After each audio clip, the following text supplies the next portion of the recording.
I'm HeyWoah and I make Age of Sigmar content. My first AOS video was about my experiences going to Adepticon 2018 and the stark difference in community from competitive Magic, which I had been used to in my grinder days. It was so different to the point of culture shock. No one was trying to steal your cards. Everybody wanted to talk, families and kids everywhere. Guy riding a cooler bicycle around the hotel selling beer.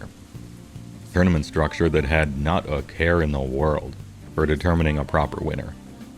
They graded sportsmanship, and only the top 1% of AOS players took the game as seriously as the average O2 drop bracket in the local 1K in Magic. Why not, play the rest of the rounds for the love of the game? That's a joke told among Magic players to your friend who's going to drop to beat traffic home. But it was, in fact, an earnest and true statement in AOS. It affected me so that I made a YouTube video, and the rest was history. I go every year as long as there isn't a global pandemic, and so, too, did I go this year. I always do a long stream review of it, but here are some choice bits. My first round opponent played Slaanesh. Nice guy, well-fought game. I was a point or two up the whole time, but I just could not kill Glucose the Hutt. Such was his depravity-enhanced girth that I dropped my grand strat and lost by 1. He had a well-painted army, and we complemented each other along those lines. He liked my theme of basing Stonehorns to be smashing other armies' terrain features. Bending the pipes of a Fireslayer's furnace, trampling an OBR obelisk, running through a corn altar and getting the big brass symbol stuck in his horns, climbing an IDK shipwreck.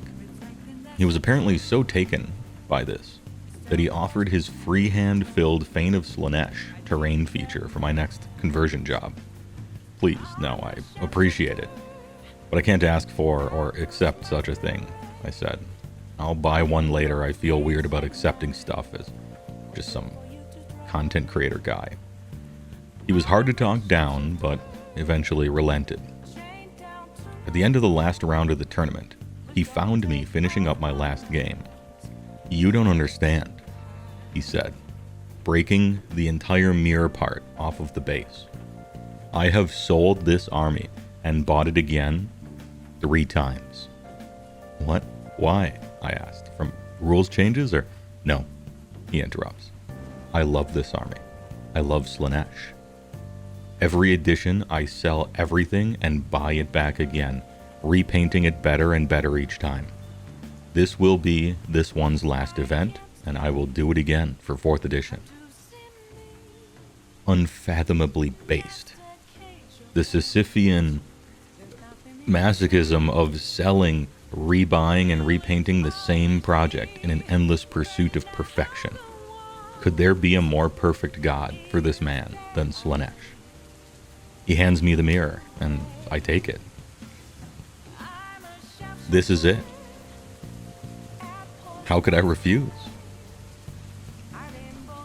Adepticon is in Schaumburg, Illinois, and so one of the days it snowed.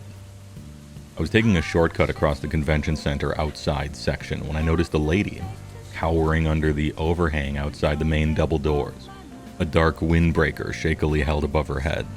And she was kind of bouncing in place, as if she were psyching herself up for something. As I approached, she took off out into the falling snow, running through it while kind of half laughing, half panting for maybe 12 feet, before ducking back under the overhang with a big smile and turning towards the door.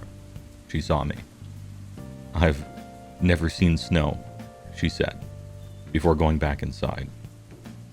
I was absolutely delighted to have seen a real-life anime moment, although I'm sad to report that I was not the main character. While waiting in line at the Starbucks connected to the hotel convention center, the second person in front of me, in line, looked very familiar. I had to surreptitiously angle myself to catch a glimpse of his badge to make sure, and as it rotated just right, I saw the word Rose. It was him. Matt Rose, newly appointed lead game designer of Age of Sigmar. He'd been hired and thrust in charge of balance a bit into 3rd Ed, but with the development of 4th edition, we would soon see the real fruits of his labor. Are you Matt Rose? Yeah, hi. Great work on Age of Sigmar. I shake his hand, smiling. Can't wait to see what you've done with 4th edition, I say honestly. I think you're really going to like it, he says. We have a nice chat, and he recognizes my HeyWoah badge. We start talking a bit about HeyWoah's YouTube videos. Joke about GW dying, red down arrow YouTube frowny face thumbnails. Have a good laugh. He asks if I'll do a 4th edition video, and I say I'll put him in the thumbnail, photoshopped into a shirtless bodybuilder physique like I did before. And he says he has seen those images floating around. He's a knower. He's seen my stupid fucking memes. We talk a bit about game design and balance, him coming from online video games into an IRL wargame. And I ask the stupid question that I don't want to, but I know you guys will care about it, so I do anyway. What army do you play?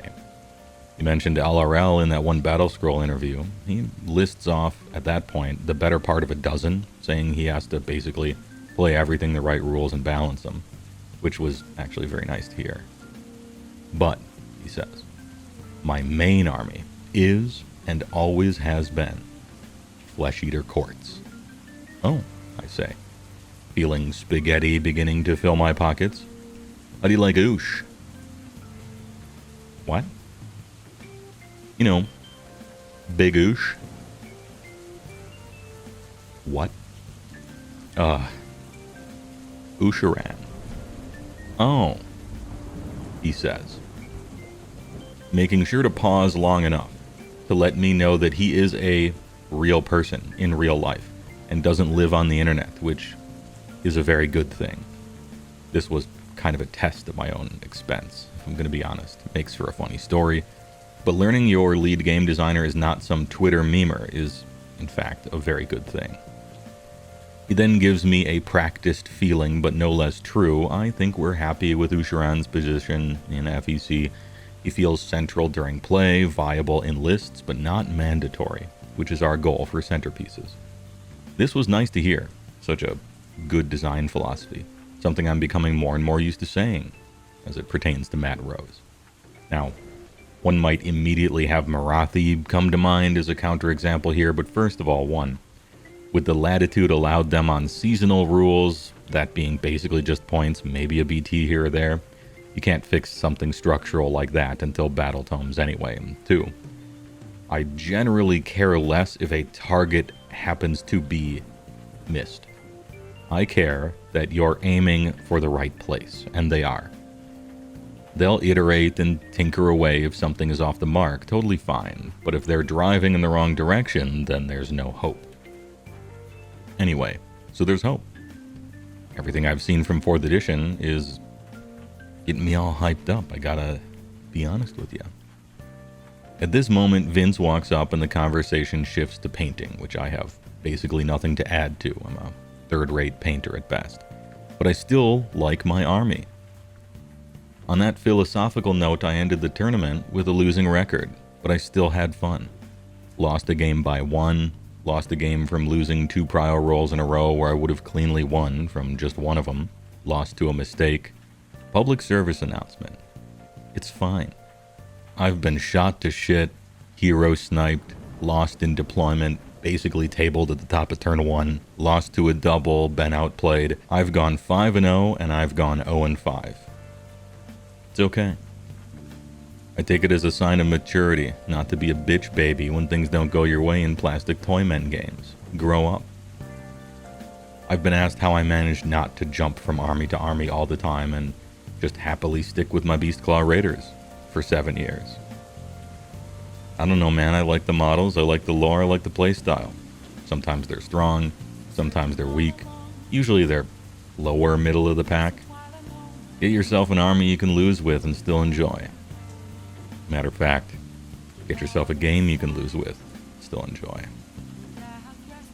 The capstone of the event was big dinner Saturday night at Chicago Ramen Annex, which has become somewhat of a tradition. Ask for gyro style. Get yourself 3 scoops of the spicy stuff, thank me later. After that, late night Commander with Vince and some flats from Discord was a great time. Truth be told, I ended up playing more EDH than AOS this Adepticon, which was a blast. Don't forget to bring your Commander decks to these events, there's a reasonable overlap. After that, Sunday morning came and it was all over, but great memories fueled the drive home. Anyway, thanks for watching. I stream tonight. But I sure will ya.